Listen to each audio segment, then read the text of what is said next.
Hello मेरे प्यारे बच्चों, स्वागत है आप सभी का एसपी स्टडी क्लासेस के एक और बेहतर वीडियो पर।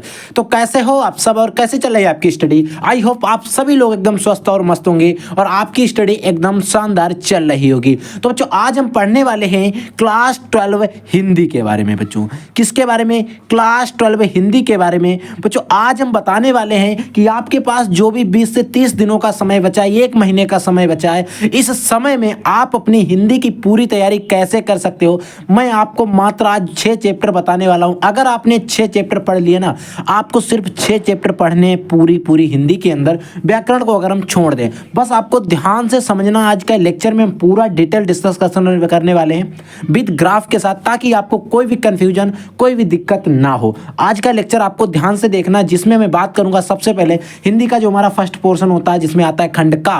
और जो खंड का होता है बच्चों, इसमें हमारे टोटल नंबर ऑफ क्वेश्चंस आते हैं 7, और टोटल क्वेश्चन नंबर जो भी आते हैं उसमें मार्क्स आते हैं 50, यानी कि 50 नंबर का हमारा खंड का आता है। और इस 50 नंबर की पहले हम बात करेंगे, फिर हम बात करेंगे खंड खा को, और दोनों खंडों को हम लोग इस वीडियो में डिस्कस करने वाले हैं बिल्कुल आसान तरीके से, ताकि आपको बोर्ड एग्जाम में कोई भी दिक्कत ना हो और आपका जो भी नंबर है वो सारा क्लियर होना चाहिए। बच्चों आपको पता है हमारा जो पेपर आता है, हिंदी का क्वेश्चन पेपर आता है, उसमें सबसे पहले आपको कुछ रचनाएं दी होती हैं। जो फर्स्ट क्वेश्चन होता है उसमें हमें कुछ रचनाएं दी होती हैं।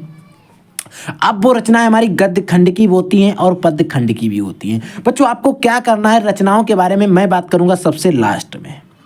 ठीक है बच्चों, सबसे लास्ट में रचनाओं के बारे में बात करूंगा। इसमें मैं आपको बताऊंगा क्या करना है क्या नहीं करना है। ठीक है, फिर हमारा बच्चों क्वेश्चन नंबर 2 आता है। अगर हम बात करें तो बस क्वेश्चन नंबर फर्स्ट में हमारी हो जाएंगी रचना, क्वेश्चन नंबर 2। वैसे अगर हम क्वेश्चन नंबर 2 या टॉपिक नंबर 2 की बात करें, हम यहाँ पर बात करते हैं। फिर बच्चों हमारा आता है गद्यांश को लेकर।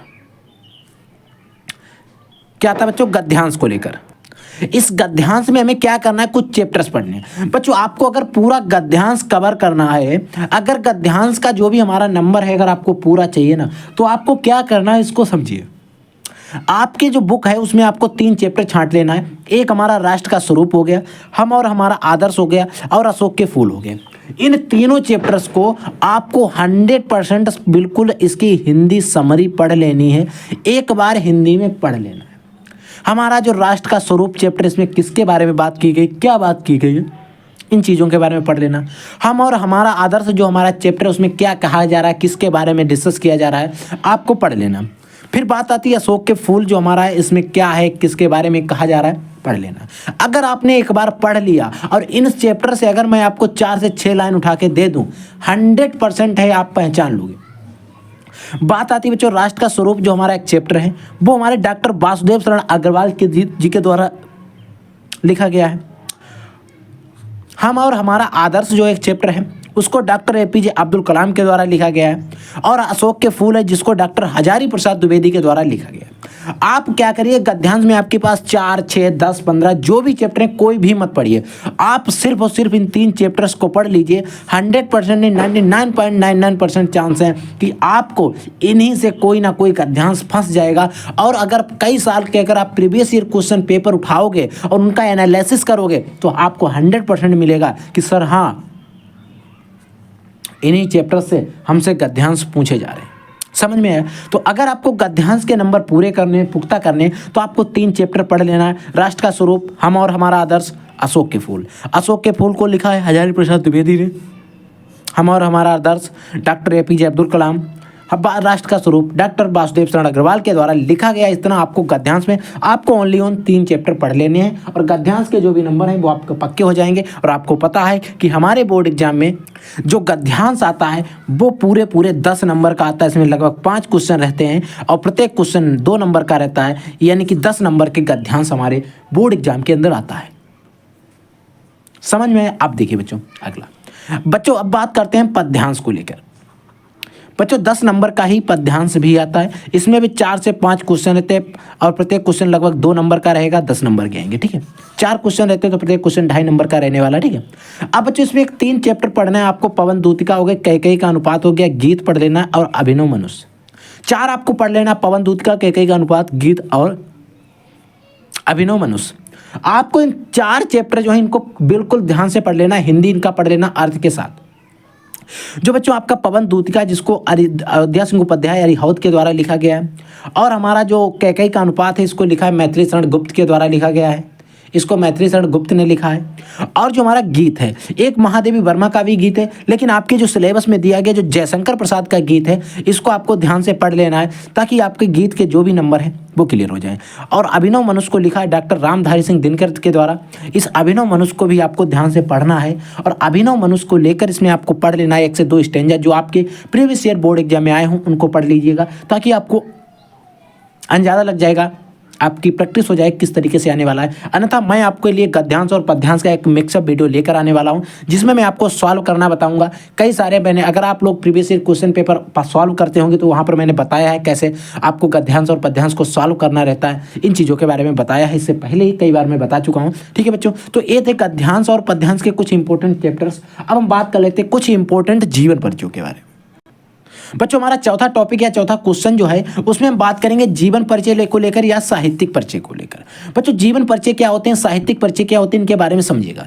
बच्चों अगर आप बात करें जीवन परिचय एक गद्यांश का आता है और एक पद्यांश का आता है, और वहां पर हमें बोर्ड एग्जाम में जो आता है वहां पर हमें 3 दिए रहते हैं, 3 पद्यांश में दिए रहते हैं, 3 गद्यांश में दिए रहते हैं। आपको वो 3 जो दिए रहते हैं उनमें से छांट कर कोई एक लिखना होता है। ठीक है, मैं आपको आज 3 ऐसे गद्यांश के जीवन परिचय को बताने वाला हूं। अगर आपने तीनों जीवन परिचय अगर तैयार कर लिया ना तो आपको कोई भी दिक्कत नहीं होने वाली है। एक आपको याद रखना है डॉक्टर हजारी प्रसाद द्विवेदी का, एक वासुदेव शरण अग्रवाल का, एक एपीजे अब्दुल कलाम का। आपको सिर्फ और सिर्फ तीनों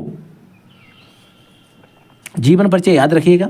आपके जो बोर्ड एग्जाम में 3 कोई लिखने को आते हैं उन 3 में अगर कोई ना कोई आपको इन्हीं से फंस जाएगा, आप इन तीनों जीवन परिचय को अच्छे से तैयार कर लीजिए, इनका साहित्यिक परिचय तैयार कर लीजिए। अगर आपको पता नहीं कैसे लिखा जाता है जीवन परिचय और साहित्यिक परिचय, उसके लिए मैंने आपको 1 से 2 जीवन परिचय प्रोवाइड करा दिए गए साहित्यिक परिचय के साथ। आप चैनल पर जाइए, वहाँ पर वीडियो मिल जाएगा, अन्यथा आपको इसी वीडियो के डिस्क्रिप्शन बॉक्स में लिंक मिल जाएगा, वहाँ से जाकर आप देख सकते हैं। ठीक है, फिर बात आती है बच्चों पद्यांश को। इसमें आपको अगर बात करें तो आपके जयशंकर प्रसाद हो गया, मैथिली शरण गुप्त हो गए और सच्चिदानंद हीरानंद बादशाह जो आज्ञा जी हैं इनके बारे में आपको क्या करना है, तीनों जीवन परिचयों को अच्छे से तैयार कर लेना है पद्यांश को लेकर। और ये जो 6 जीवन परिचय हैं इनमें आपको इनकी जो रचनाएं हैं, हर एक जीवन परिचय की, हर एक लेखक की 2 से 3 रचनाएं आपको तैयार करना है। समझ में आया। और क्योंकि हमारा जो जीवन परिचय है 5-5 नंबर का आता है, 5 नंबर का गद्यांश से आएगा, 5 नंबर का पद्यांश से आएगा, टोटल आएगा 10 नंबर का। समझ में आया। अब बच्चों बात करते हैं कहानी को लेकर।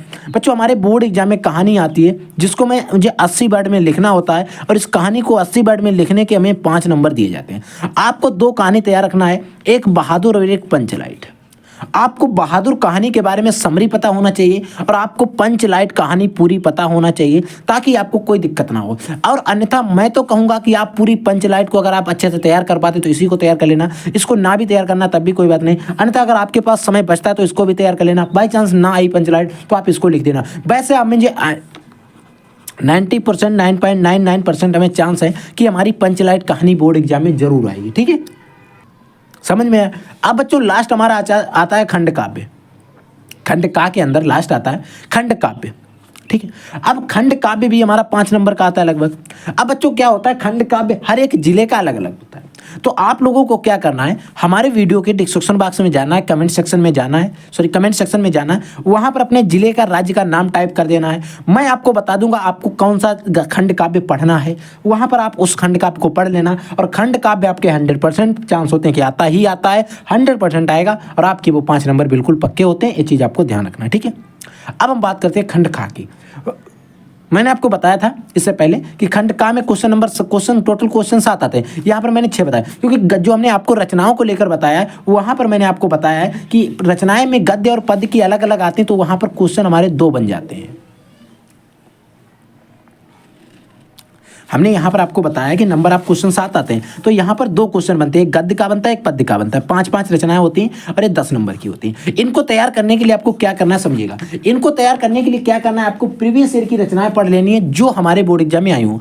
आपको 50 रचनाएं लगभग गद्य की पढ़ लेनी है और 50 रचनाएं आपको लगभग पद्य की पढ़ लेनी है। बस आपको इनको पढ़ लेना, वो पढ़नी है जो प्रीवियस ईयर क्वेश्चन पेपर में आई हुई है, और आप उनको तैयार कर लेना गद्य और पद्य की। अन्यथा आपको जो भी आप चैप्टर्स पढ़ोगे उनके राइटर्स की याद रखिएगा, जीवन परिचय वहाँ से भी फंस जाती हैं। और अन्यथा आपको मैं लगभग 100, 70, 80 रचनाएं मैं आपको पढ़ा दूंगा, आपके 10 नंबर बिल्कुल पक्के हो जाएंगे और इनमें आपको कुछ ज़्यादा रटने की जरूरत नहीं होती। ठीक है, अब हम बात करते हैं खंड खा के लेकर। तो बच्चों हमारा जो खंड खा होता है ये भी अप्रोक्स लगभग इसमें भी 7 नंबर 7 क्वेश्चन हमारे बोर्ड एग्जाम में आते हैं, भी लगभग 50 नंबर का आता है। इसमें सबसे पहले बात आती है संस्कृत की। संस्कृत में आपको क्या होता है, गद्यांश की तरह हमें स्टैंजा दिया रहता है, एक पद्यांश की तरह कुछ लाइनें दी रहती है जिसको हम श्लोक बोल सकते हैं। आपको गद्यांश में 2 चैप्टर लगभग पढ़ने हैं, आपको पद्यांश में भी 2 चैप्टर पढ़ने हैं। मैं आपको बता रहा हूं, आपको गद्यांश में एक पंचशील सिद्धांत